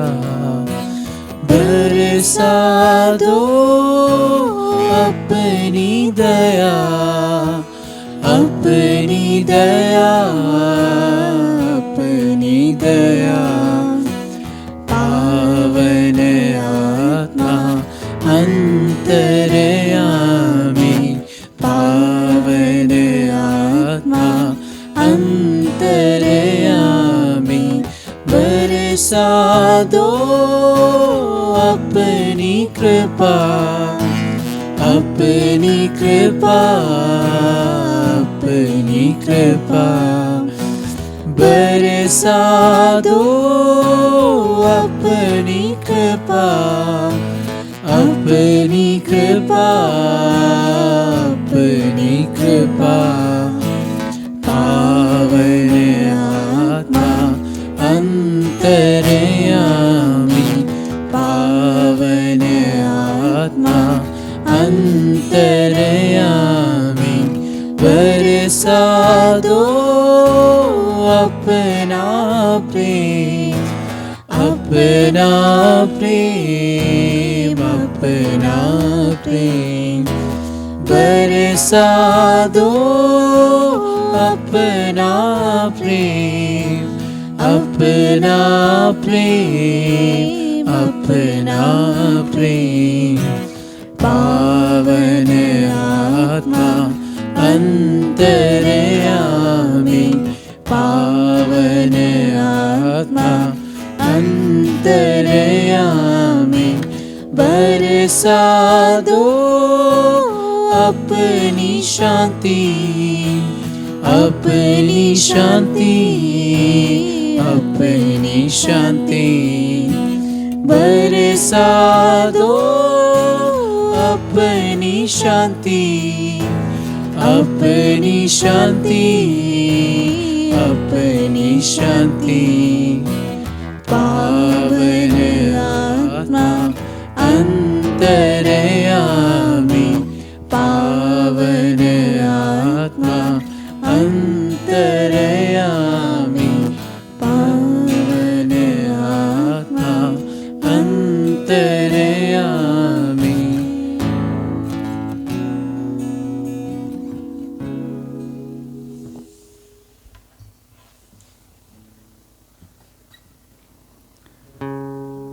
संत यूहन्ना के अनुसार पवित्र सुसमाचार अध्याय 1 पद संख्याएं 1 से 14 तक।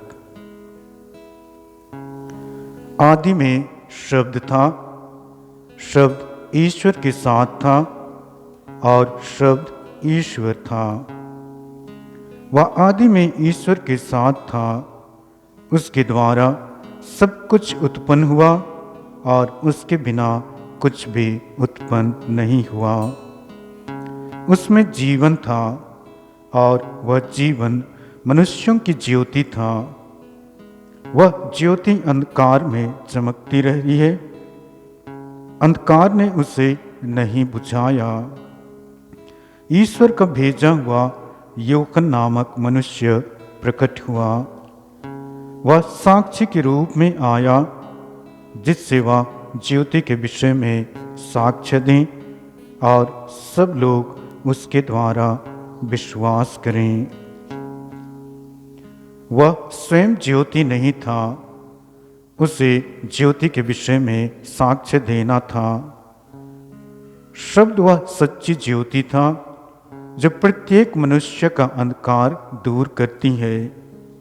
वह संसार में आ रहा था, वह संसार में था, संसार उसके द्वारा उत्पन्न हुआ, किंतु संसार ने उसे नहीं पहचाना।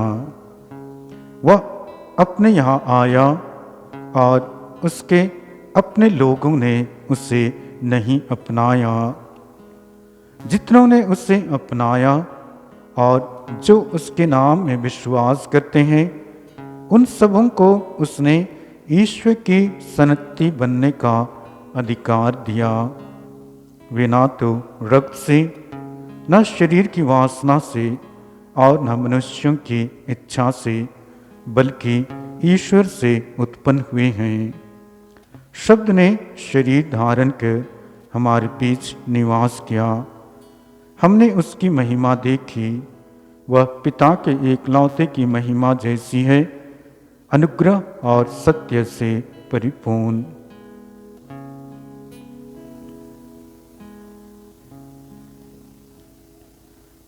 यह प्रभु यीशु मसीह का पवित्र सुसमाचार है। क्रिस्त की जय।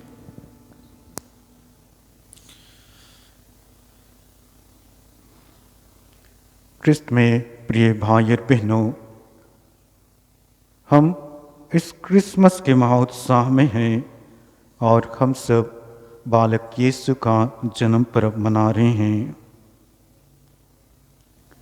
बालक यीशु 2020 साल पहले बेथलेहम शहर के एक गौशाले में जन्मा था।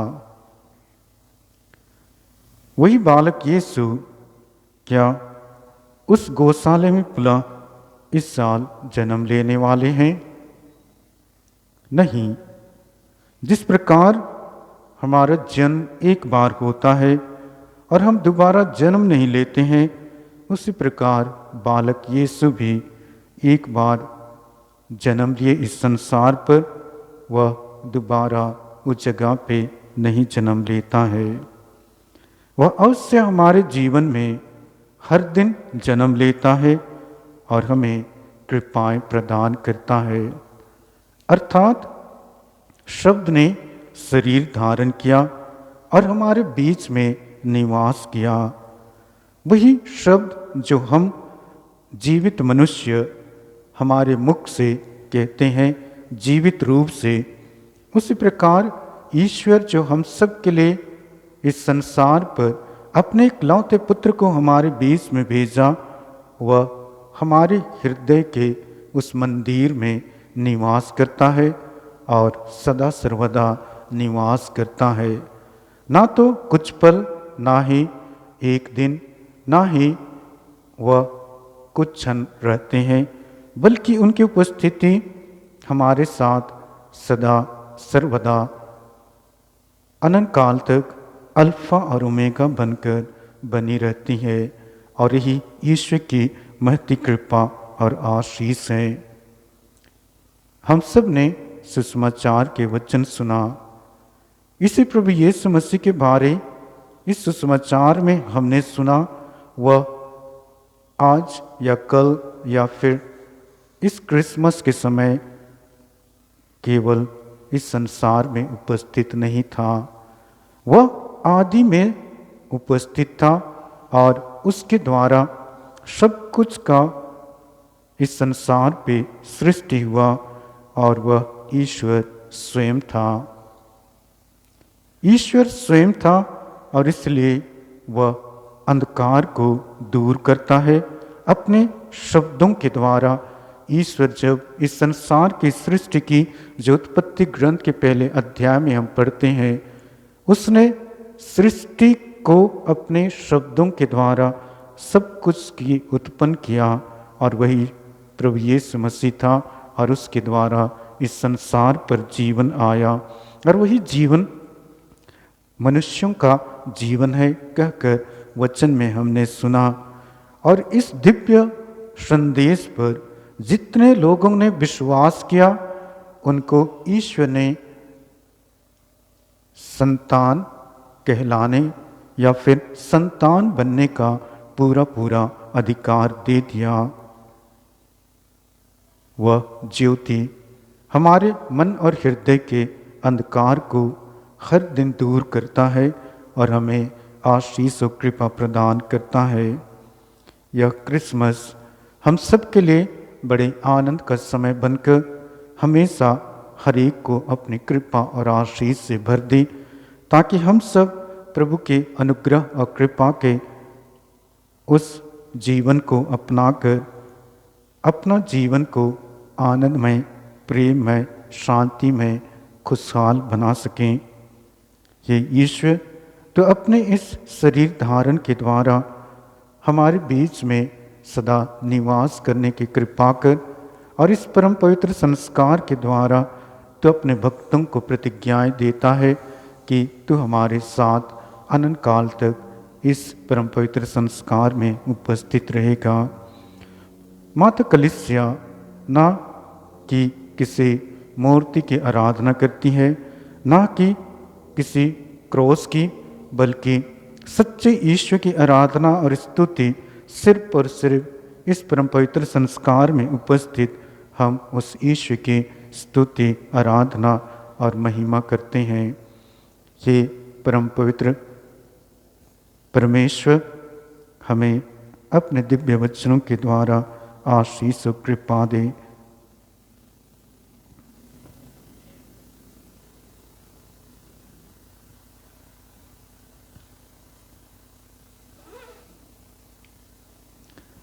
आइए हम सब मिलकर अपने सभी आवश्यकताओं के लिए प्रार्थना करें कि परम पवित्र संस्कार में उपस्थित सर्वशक्तिमान ईश्वर हम सबको हमारी ज़रूरतों में आशीष प्रदान करें और हमें कृपा में रखें। हम माता कलीसिया के लिए प्रार्थना करते हैं जो मुक्ति का साधन है। इसकी अगुवाई करने वाले हमारे संत पिता फ्रांसिस, सभी धर्माध्यक्ष, पुरोहितगण, धर्म भाई बहनें, प्रचारक और जितने भी लोग सुसमाचार के लिए अपने आप को समर्पित किया है, हर कोई आशीषित रहे, कृपा में रहे और ईश्वरीय अनुग्रह के कृपा पात्र बने रहकर कलीसिया की सेवा में, कलीसिया की अगुवाई में सदा बने रहें। हे प्रभु, हर एक की रक्षा करना, हर प्रकार की बुराइयों से, पापों से, गुनाहों से, इसके लिए हम प्रार्थना करें। हे पिता, हमारी प्रार्थना सुन। हम हमारे विश्व भर के सभी परिवारों के लिए प्रार्थना करते हैं। हे पिता परमेश्वर, तू अपने इकलौते पुत्र को इस संसार पर एक परिवार में भेजा। हर एक परिवार को तू आशीष और कृपा से भर दे, ताकि हर परिवार नाजरत के परिवार के समान दिव्य कृपाओं से, आशीषों से आशीषित रहें और कृपा से परिपूर्ण रहें और हर परिवार तेरी अनुग्रह के कृपा पात्र बनकर ईश्वर में अपना अटूट विश्वास दृढ़ बनाए रखें। हर परिवार की रक्षा करना, हर प्रकार के बुराइयों से, पापों से, गुनाहों से, हर परिवार की जितने भी इच्छाएं और अभिलाषाएं हैं, आवश्यकताएं हैं, उन पर आशीष देना, उनके कामों पर आशीष देना, ताकि उनके द्वारा हर परिवार उन्नति और विकास कर सकें और तेरी कृपा में जीवन बिताएं। इसके लिए हम प्रार्थना करें। हे पिता, हमारी प्रार्थना सुन। जितने भी लोग संसार भर में बीमार हैं, उन सब के लिए प्रार्थना करते हैं।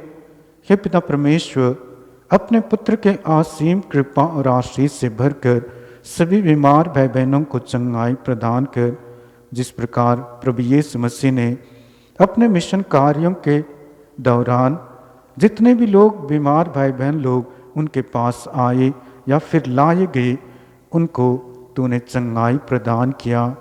अपने पवित्र हाथों से हर एक बीमार भाई बहनों को आशीष दे, उनको स्पर्श कर और चंगाई प्रदान कर, ताकि हर कोई चंगाई प्राप्त कर तेरी अनुग्रह और कृपा को अनुभव करते हुए अपना जीवन जी सकें, तेरे लिए साक्ष्य बन सकें और अपने जीवन में आनंद और कृपा को अनुभव कर सकें और परिवार के लिए भी आनंद ला सकें।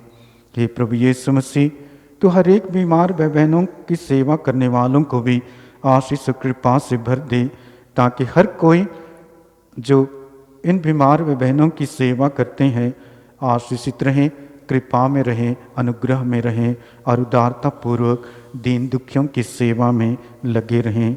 इसके लिए हम प्रार्थना करें। हे पिता, हमारी प्रार्थना सुन। विश्व भर के सभी बच्चों के लिए प्रार्थना करते हैं। इस समय हम क्रिसमस के तौर पे बालक यीशु का जन्म पर्व मना रहे हैं। सभी बच्चे बालक यीशु के द्वारा आशीषित रहें, ताकि हर कोई प्रभु के संरक्षण में रहकर कृपा प्राप्त कर सकें। तू अपने वचन के द्वारा हर एक छोटे बच्चों को बुलाता है, यह कहते हुए, बच्चों को मेरे पास आने दो, क्योंकि स्वर्ग राज्य उन्हीं का है। उनको मत रोको कहकर पुकारता है।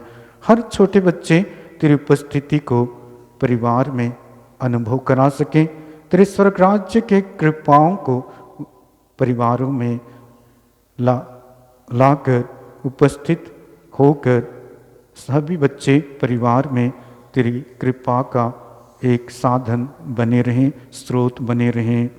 इनकी आत्माएं आपके साथ, इनके मुखमंडल को आपकी उपस्थिति में हमेशा रखते हैं। उसी प्रकार हर एक बच्चे तेरी कृपा से भरकर हर प्रकार के बीमारियों से, हर प्रकार के महामारी से, संकट से, बुराइयों से बचे रहें और सुस्वस्थ रहें। उनको उनकी अध्ययन में आशीष देकर उन्नतर विकास के मार्ग पर ले चलना और हर एक वरदानों से भर देना, इसके लिए हम प्रार्थना करें। हे पिता, हमारी प्रार्थना सुन। हम विश्व भर के युवक युवतियों के लिए प्रार्थना करते हैं। हे पिता परमेश्वर, उन सबको तो आशीष दे ताकि वे अपनी बुलाहट को पहचान कर अपनी बुलाहट के अनुसार अपना जीवन व्यतीत कर सकें। उनकी पढ़ाई में, उनके कार्यों पर आशीष देना, ताकि हर दिन वे तेरे साथ विश्वास में जुड़े रहकर अपने कर्तव्य कामों को अच्छी तरह से कर पाएं और सफलता प्राप्त करें। हे पिता परमेश्वर, अपने पुत्र की असीम कृपा द्वारा हर युवक युवतियाँ अपनी कृपा और आशीष पाकर जीवन में आगे बढ़ते रहें और हर प्रकार की बुराइयों से बचे रहें। इसके लिए हम प्रार्थना करें। हे पिता, हमारी प्रार्थना सुन। हमारे देश के शासकों के लिए प्रार्थना करते हैं। ईश्वर, हमारे देश के सभी शासकों को भी आशीष दें ताकि वे हर एक नागरिक को उन्नतर विकास के मार्ग पर अग्रसर कर सकें और सच्चाई के मार्ग पर चलते हुए देश की सेवा, लोगों की सेवा कर सकें। हर प्रकार की बुराइयों से इनकी रक्षा कर, इसके लिए हम प्रार्थना करें। हे पिता, हमारी प्रार्थना सुन। और भी हमारी ज़रूरतें होंगी, आवश्यकताएं होंगी, उन सबको भी हम प्रभु के पवित्र चरणों में अर्पित करते हैं। इस पवित्र आराधना के समय जो महान ईश्वर इस परम पवित्र संस्कार में उपस्थित है, हर एक के मन और हृदय की बातों को जानता है और उन्हें आशीष प्रदान करता है। हे पिता परमेश्वर, हर एक की मनोभावनाओं की ज़रूरतों को, निवेदनों को सुन और उन्हें आशीष प्रदान कर। हम तेरे पुत्र के सिखाए हुए वचन पर विश्वास करते हुए हर एक आवश्यकताओं के लिए प्रार्थना करते हैं। हे पिता हमारे जो स्वर्ग में है, तेरा नाम पवित्र किया जावे, तेरा राज्य आवे, तेरी इच्छा जैसे स्वर्ग में है वैसे इस पृथ्वी पर भी पूरी हो। हमारा प्रतिदिन का आहार आज हमें दे और हमारे अपराध हमें क्षमा कर, जैसे हम भी अपने अपराधियों को क्षमा करते हैं, और हमें परीक्षा में ना डाल परंतु बुराई से बचा। आमीन। आइए हम प्रभु की आराधना करते हुए हम आशीष पाने के लिए बेनेडिक्शन के साथ प्रभु से कृपा मांगें।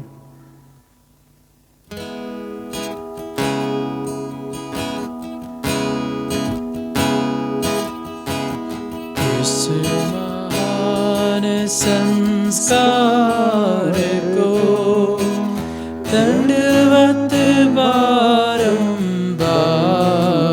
हो, इस महान संस्कार को विधि विधि का उद्धार हो, नवरीति का विस्तार हो, देख न पाती आँख जिसे दर्शाता विश्वास उसे, जिस महान संस्कार को दंडवत बारंबार हो, इस महान संस्कार को पिता और पुत्र ईश्वर को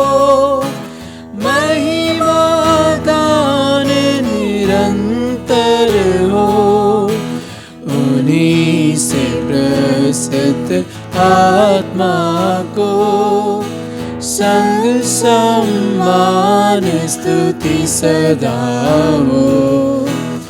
इस महान संस्कार को दंडवत बारंबार हो, इस महान संस्कार को।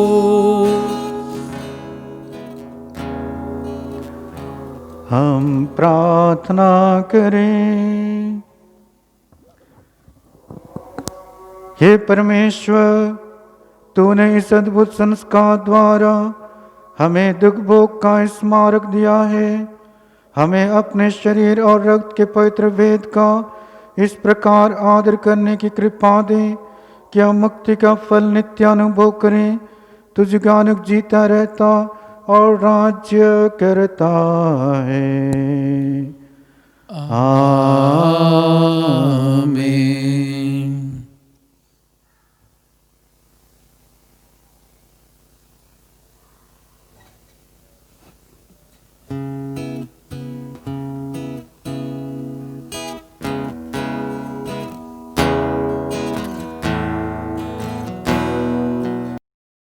कहता है दिल मेरा धन्यवाद प्रभु, किए तूने कार्य महान मेरे प्रभु। कहता है दिल मेरा धन्यवाद प्रभु, किए तूने कार्य महान मेरे प्रभु। तूने चुना एक निर्बल को, तूने चुना एक निर्बल को। कैसे कहूँ धन्यवाद मेरे प्रभु, कैसे कहूँ धन्यवाद मेरे प्रभु। सबको जय यीशु। नए साल बहुत बहुत मुबारक हो। आप सबका बहुत बहुत धन्यवाद। इस रात्रि जागरण प्रार्थना में आप सब ने भाग लिया, हम सब ने भाग लिया। नए साल में नई आशीष के साथ हमने अपने जीवन में जो भी आज रात अनुभव किया प्रवचनों के द्वारा, गानों के द्वारा, तो उसके लिए बहुत बहुत धन्यवाद। तो हम सबका ये कर्तव्य बनता है कि हम सबसे पहले धन्यवाद दें। हम धन्यवाद देते हैं सबसे पहले पिता ईश्वर को, जिनकी संपूर्ण आशीष कृपा हम सबको इस नए साल में मिली है। फिर एक बार पिता ईश्वर को बहुत बहुत धन्यवाद। हम धन्यवाद देते हैं रेवरेंड फादर विंसेंट एक्का को, जो कि ISI में जो प्रोफेसर हैं। उन्होंने अपना समय निकाला और हमारे लिए ये प्रवचन तैयार किया। हम धन्यवाद देते हैं रेवरेंड फादर विपिन एक्का को, जो कि सेंट मोनिका चर्च बुराड़ी के पैरिश प्रीस्ट हैं। उन्होंने आराधना में हम सब के लिए प्रार्थना की। हम धन्यवाद देते हैं जीवन ज्योति आश्रम की गायक मंडली को, जिनकी सुमधुर आवाज़ के द्वारा हम सबके मन में, दिल में, आत्मा में शांति सुकून का अनुभव हमने किया प्रार्थनामय तरीके से। इसके साथ साथ हम आप लोगों से ये निवेदन करना चाहते हैं धन्यवाद के साथ कि अब तक आपने जीवन ज्योति आश्रम के लिए बहुत बहुत प्रार्थना की और आर्थिक अनुदान भी दिया, जिसकी वजह से जीवन ज्योति आश्रम में कई कार्यक्रम हम कर पा रहे हैं। आपकी सूचना के लिए बता दूं कि अभी जीवन ज्योति आश्रम में एक नया फुल फ्लेजेड स्टूडियो का गठन हो चुका है, और जिसमें हम लोग ऑनलाइन के लिए वीडियो वगैरह रिकॉर्डिंग कर सकते हैं।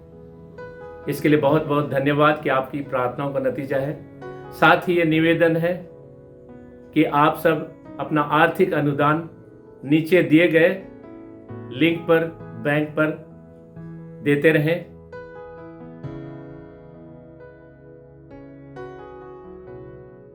अपनी प्रार्थनाओं के साथ, ताकि हम लोग इस 2021 में और नए कार्यक्रम और अधिक कार्यक्रम के साथ आ सकें। इसके लिए इसके साथ साथ आप सबका बहुत बहुत धन्यवाद, शुक्रिया। Thank you.